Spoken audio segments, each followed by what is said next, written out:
Good morning. Siddhi Hindi online classes में आपका स्वागत है। कल हमने धंधा के व्यवहार और घटना देखी। सबसे इम्पोर्टेंट है पूंजी। पूंजी के बिना कोई भी व्यवहार संभव नहीं है। तो ये पूंजी को मैं मेन महत्वपूर्ण बात समझती हूँ। हर एक व्यवसाय में पूंजी इन्वेस्ट करनी ही पड़ती है। पूंजी इन्वेस्ट करेंगे तो व्यवसाय शुरू कर पाएंगे। कई बार उधार लाकर पूंजी इन्वेस्टमेंट की जाती है, कई बार घर की प्रॉपर्टी या कुछ भी लाकर व्यवसाय खोला जाता है। तो देखते पूंजी किसे कहते हैं। तो व्यवसाय का मालिक धंधा के लिए जो पूंजी धंधा में लगाता है, विनियोग करवाता है, निवेश करता है, उसे कहते हैं पूंजी। तो क्या क्या निवेश कर सकता है, मैंने थोड़ी देर पहले आपको बताया क्या क्या व्यवसाय की घर की संपत्ति भी लाएगा। तो एक माल, संपत्ति और रोकड़, तीन चीज़ें वो व्यवसाय में ला सकता है। जैसे घर, एक एसी है ऑफिस में लगा दी, घर, गाड़ी जो ऑफिस के यूज़ के लिए लाए, तो एसी और गाड़ी है वो संपत्ति हुई। और रोकड़ रकम व्यवसाय में इन्वेस्टमेंट करेंगे। तो व्यवसाय का मालिक अपना निजी खुद का, जिस पर खुद का मालिकी हक हो, तो ऐसी माल, संपत्ति या पूंजी व्यवसाय में लाए, उसे कहते हैं पूंजी। बराबर है। माल, संपत्ति या रोकड़ व्यवसाय में लाए, उसे पूंजी। पर कौन सी लाए? किसी और से उधार लाए तो उसे दायित्व कहेंगे। पर खुद की मालिकी की, व्यवसाय का मालिक खुद स्वयं की मालिकी की माल, संपत्ति या रोकड़ व्यवसाय में लाए, उसे क्या कहते हैं? पूंजी। धंधा के मालिक के द्वारा धंधा प्रारंभ करने के लिए जो विनियोग किया जाता है उसे पूंजी कहते हैं। विनियोग अर्थात रोकड़ स्वरूप, अन्य कोई संपत्ति स्वरूप भी हो सकता है। पूंजी में सभी ऐसी वस्तुओं का समावेश होता है जो मालिक द्वारा दी गई हो और जिनका द्रव्य में मूल्य आ सके, जिसको आप पैसों में, मुद्रा में माप सकते हो। उदाहरण, 10,000 नकद है, 6,000 का फर्नीचर है, 8,000 का माल है, लाकर धंधा प्रारंभ किया, व्यवसाय प्रारंभ किया, ये चीज़ें लाकर। तो ये तीनों चीज़ बन गई पूंजी। कितने हैं? 10 और 6 16, 16 और 8 24, 24,000 की पूंजी मानी जाएगी। यहाँ पर मालिक द्वारा दी गई वस्तु आर्थिक मूल्य रखती है, इसलिए उसका उपयोग धंधा के लिए होता है। देखो, मालिक, धंधा का मालिक धंधा में जो माल, संपत्ति लाता है उसे कहते हैं पूंजी। पर कौन सा, क्या शब्द है? अपना निजी लाएगा। तो मालिक अपना निजी माल, संपत्ति, रोकड़ लाता है, उसे पूंजी। और अपने निजी उपयोग के लिए ये तीनों चीज़ ले जाएगा। व्यवसाय से माल ले जाए, व्यवसाय से पैसा ले जाए, व्यवसाय से संपत्ति ले जाए।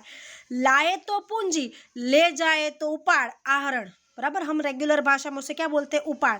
तो वही चीज़ सेम है, bye one get one free हुआ। एक पर पूंजी याद रख लो, आहरण आपको अपने आप याद हो जाएगा। पारिभाषिक शब्द परीक्षा में 4 मार्क्स के पूछे जाते हैं। 4 पारिभाषिक शब्द पूछेंगे।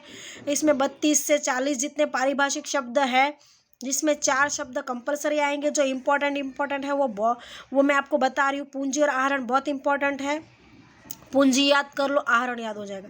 और सभी पारिभाषिक शब्द ऐसे, buy one get one free, get two free, ऐसे एक याद रखो, दूसरा हो जाएगा। ये याद हो गया, आहरण अपने आप याद हो जाएगा। क्या है? धंधा का मालिक माल, संपत्ति या रोकड़ व्यवसाय में लाए, अपना निजी माल, संपत्ति या रोकड़ व्यवसाय में लाए, पूंजी। व्यवसाय का मालिक निजी उपयोग के लिए माल, संपत्ति या रोकड़ ले जाए, देखो, देता है या लाता है तो पूंजी, ले जाता है तो आहरण। पूंजी के निर्माण के लिए धंधा का मालिक अपनी निजी संपत्ति जो देता है, तो मालिक द्वारा दी गई निजी संपत्ति बन जाती है। जब मालिक द्वारा धंधा की संपत्ति अर्थात रोकड़ अथवा माल निजी उपयोग हेतु उपयोग में लिया जाए, तब उसे आहरण के रूप में माना जाता है। आहरण की वजह से पूंजी में क्या हो जाती है? कमी। बराबर है। मालिक धंधा को पूंजी देता है और मालिक धंधा में से आहरण ले जाता है। ठीक है। तो पूंजी और आहरण। अब दायित्व अगर याद है तो संपत्ति हो जाएगा अपने आप। दायित्व मतलब क्या? कर्ज। हमारी भाषा में हम कहें तो कर्ज। जिम्मेदारी, धंधा द्वारा उधार खरीदे माल, संपत्ति या सेवा संबंधित भुगतान पात्र रकम अथवा उधार ली रकम वापस करने वाली रकम को दायित्व कहते हैं। वापस करने वाली रकम शब्द है। जब व्यवसाय का मालिक व्यवसाय के अन्य लोगों से माल, संपत्ति या सेवा उधार में लाता है, तो उसे चुकाने योग्य रकम को दायित्व कहते हैं। जब व्यवसाय का मालिक माल संपत्ति या सेवा अन्य के पास से प्राप्त करता है और उसकी रोकड़ रकम चुकानी बाकी है, उस चुकाने योग्य रकम को दायित्व कहते हैं। जो रकम वापस चुकानी बाकी है उसे दायित्व कहते हैं। बाकी शब्द यानी कर्ज है, तुरंत चुका दी तो दायित्व बनेगा ही नहीं, पैसे चुका दिए वो अपने रास्ते हम अपने रास्ते, बात खत्म हो गई वहीं के वहीं। लेकिन कर्ज कब बनेगा? कर्ज कब बनेगा कि जब रकम चुकानी बाकी है, बराबर। तो अब दायित्व इस तरह से बनेगा कि जब रकम चुकानी बाकी है तो दायित्व, चुकानी बाकी नहीं है तो दायित्व नहीं होगा, क्योंकि उसको हमें जानना ही नहीं, उसको लिखना ही नहीं, क्योंकि रकम आ गई है, माल हमने बेच दिया, पैसा आ गया। लेकिन व्यक्ति का नाम चौपड़े में कब लिखा जाएगा? जब पैसा लेना बाकी होगा। जब आपके घर दूध वाला आता है, वो ये रोज़ का रोज़ दूध कितना दे जाता है वो लिखता है। इस्त्री वाला आता है, कपड़े लिखता है, क्यों? क्योंकि पैसा लेना बाकी है, तभी उसका नाम लिखा जाएगा।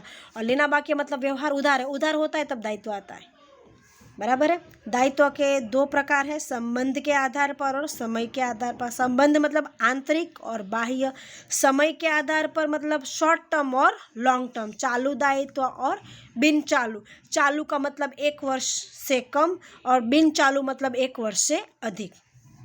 ठीक है, अब देखते हैं हम आंतरिक दायित्व और बाह्य। आंतरिक मतलब अंदर, व्यवसाय का मालिक अपने आंतरिक व्यवहार के लिए अन्य कर्मचारियों से, अन्य संचालकों से, अन्य लोगों से उधार रकम लाता है, उधार माल लाता है, उधार पैसे लाता है, या उनके पास से लोन या कुछ भी रुपए उधार कर्ज लेता है और उसको जो पैसे चुकाना बाकी है उसे क्या कहेंगे? दायित्व। पर क्या है? आंतरिक। व्यवसाय का मालिक ने जो व्यवसाय में दिया है ना, मालिक अपने घर से 1 लाख रुपए ला के व्यवसाय में लगा दिया। आपने एक दुकान खोली, उदाहरण देते, एक दुकान खोली, दुकान के अंदर आपने 50,000 का फर्नीचर करवाया, 50,000 की साड़ियों का माल अंदर डाला, 1 लाख रुपए, और 1 लाख रुपए आपने उसका भाड़ा और उसकी डिपॉजिट चुकाई। तो आपने कुल मिला के 2 लाख रुपए दुकान में इन्वेस्टमेंट किया। तो दुकान के अंदर इन्वेस्टमेंट किया 2 लाख, तो 2 लाख तो आपने मालिक ने उसमें लगा दिए। अब व्यवसाय के ऊपर तो कर्ज हो गया ना। क्या कर्ज हो गया कि 2 लाख रुपए इसमें लगाए हैं मालिक ने, मालिक को 2.5 या 3 लाख रुपए बना के देने। तो ये आंतरिक कर्ज हो गया कि मालिक जब भी कुछ व्यवसाय में देता है तो व्यवसाय का कर्ज बन जाता है कि भाई मालिक इतना पैसा लाया, मालिक की तो पूंजी बन गई, व्यवसाय की पूंजी बन गई, पर ये व्यवसाय के ऊपर कर्ज हुआ। हिसाबी इसलिए मतलब ये है कि मालिक अलग है और व्यवसाय अलग है। हिसाबी पद्धति में धंधा और मालिक एक अलग अलग व्यक्तित्व के रूप में पहचानते। देखो अब भी मैंने ये बताया, धंधा के मालिक द्वारा जब धंधा में पूंजी प्रदान की जाती है तब वह धंधा का आंतरिक कर्ज बन जाता है। पूंजी दी है तो धंधा का कर्ज बन गया कि मालिक ने इसने पैसे लगाए हैं तो उसको इससे ज़्यादा देना है, ये कर्ज हो गया कि भाई मालिक ने इतने पैसे व्यवसाय में लगाए। यह धंधा के मालिक के प्रति दायित्व है। संक्षेप में धंधा द्वारा मालिक को चुकाई जाने वाली रकम धंधा का आंतरिक दायित्व कहलाता है। धंधा के मालिक ने 1 लाख की पूंजी दी है और यह 1 लाख धंधा का मालिक के प्रति दायित्व है, यह धंधा का आंतरिक दायित्व बनता है। इसी तरह अन्य लोगों से हम उधार माल लाते तो भी ये क्या हो, व्यवसाय के अंदर अन्य संचालक के अंदर कर्मचारी से उधार माल लाकर, उधार व्यवसाय में कुछ उधार पैसे लाकर जो व्यवसाय में लगाते हैं वो भी आंतरिक दायित्व कहलाता है। ठीक है, अब बाह्य दायित्व किसे कहेंगे?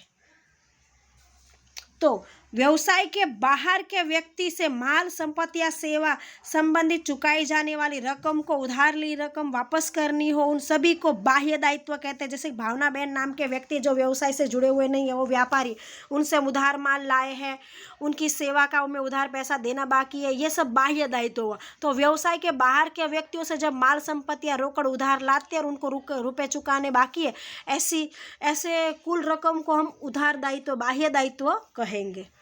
चालू दायित्व और बिन चालू जो मैंने आपको मतलब समझा दिया। आंतरिक और बाह्य दायित्व पूर्व बताए अनुसार धंधा में व्यक्ति के संबंध के साथ निश्चित होते हैं, जबकि चालू और गैर चालू समय के साथ निश्चित होते हैं। जो दायित्व धंधा में 1 वर्ष में चुकाना उसे चालू दायित्व कहते हैं, और जो चालू दायित्व को अल्पकाल के नाम से भी जाना जाता है, अल्पकालीन दायित्व। अल्पकाल के दायित्व में सामान्य रूप से उधार खरीदा माल, खर्च चुकाना बाकी, इन सब का समावेश होता है। ऊपर बताए अनुसार रमन के पास से उधार माल खरीदा, भाड़ा चुकाना बाकी है, फर्नीचर का पैसा चुकाना बाकी है, फर्नीचर खरीदा, ये सब क्या है? चालू दायित्व। 1 वर्ष से अंदर का होता है जो आप फटाफट चुका देते हो। और गैर चालू मतलब 1 वर्ष से अधिक दीर्घकालीन लॉन्ग टर्म वाला, 1 वर्ष से अधिक के समय के बाद रकम जब चुकानी होती है उसे दीर्घकालीन दायित्व कहते हैं। खास करके हम लोन लेते हैं, इसलिए गैर चालू दायित्व रूप से इसको दूसरा नाम गैर चालू दायित्व, उसको बिन चालू दायित्व भी के नाम से भी जाना जाता है, दीर्घकालीन दायित्व के नाम से भी जाना जाता है। बिन चालू दायित्व बैंक लोन है, ऋण पत्र आदि का समावेश होता है जो लॉन्ग टर्म में होता है। हमने बैंक से लोन ली है तो हमें 1 वर्ष के अंदर चुकानी नहीं होती, लोन 10 वर्ष की 15 वर्ष की ऐसे होती है। ठीक है, तो आज सिर्फ यहाँ तक रखते हैं क्योंकि अब 10 मिनट से ज़्यादा समय हो गया है, वीडियो बड़ा हो जाएगा। ठीक है, 7वें तक 7 पारिभाषिक शब्द देखिए, आपको किताब नोटबुक के अंदर ये 7 के 7 पारिभाषिक शब्द लिखने हैं।